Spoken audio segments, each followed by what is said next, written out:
ბავშვობისა მოკლე დღის იმთავარი ამბების შესახებ, რომელზეც მეცხრე არხის საინფორმაციო სამსახური ამ წუთებში მუშაობს 9 საათზე ზურაბ ჯვანიას გარდაცვალების ახალი გარემოებები და ახალი მოწმეები. იყო თუ არა ცეოს კვალი ბინაში, რას ამბობს ექსპერტიზის ყოფილი თანამშრომელი და რა ჩაწერეს საბოლოო დასკვნაში. დღის მთავარ გამოშვებაში ასევე მოწმე, რომელიც ამტკიცებს, რომ მან პრემიერ-მინისტრის გარდაცვალების ღამეს უგონო მდგომარეობაში მიყვანილი ერთი ადამიანი და ერთით შეტანილი ცხედარი დაინახა. საქმის ძიება განახლდა. რატომ აპატია სახელმწიფო ტელეკომპანიებს მილიონობით ლარის დავალიანება სააკაშვილის მთავრობამ ფინანსთა სამინისტრო მასალებს პროკურატურას უგზავნის. თუმცა იმედისა და რუსთავიორის დავალიანების საკითხის შესწავლას თავად ფინანსთა სამინისტროს შემოსავლებისა და საგამოძიებო სამსახურებიც იწყებენ. მარტო რუსთავიორს 2010 წელს 20 მილიონი ლარი აქვს ჩამოწერილი. 9 საათზე რამდენი აქვს საერთო ჯამში საქართველოს მოქალაქეების ვალი რუსთავიორსა და იმედს.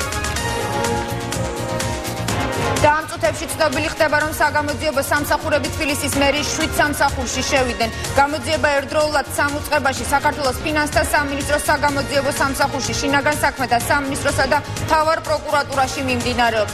საგამოძიებო სამსახურები დოკუმენტაციას სწავლობენ მერიის ადმინისტრაციაში, კეთილმოწყობის სამსახურში, საქალაქო სამსახურში, არქიტექტურის სამსახურში. 9 საათზე გიგი უგულავას უწყებაში არსებულ რა დარღვევებზე აქვს გამოძიებას ეჭვი.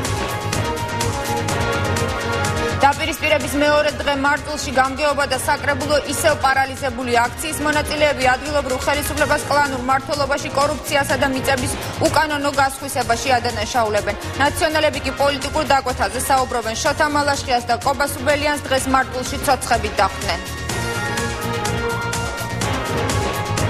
ეს და დღის სხვა მთავარი ამბები ზუსტად 9 საათზე ბეცხრე არხზე დავალოდეთ დღის მთავარ გამოშვებას დროებით.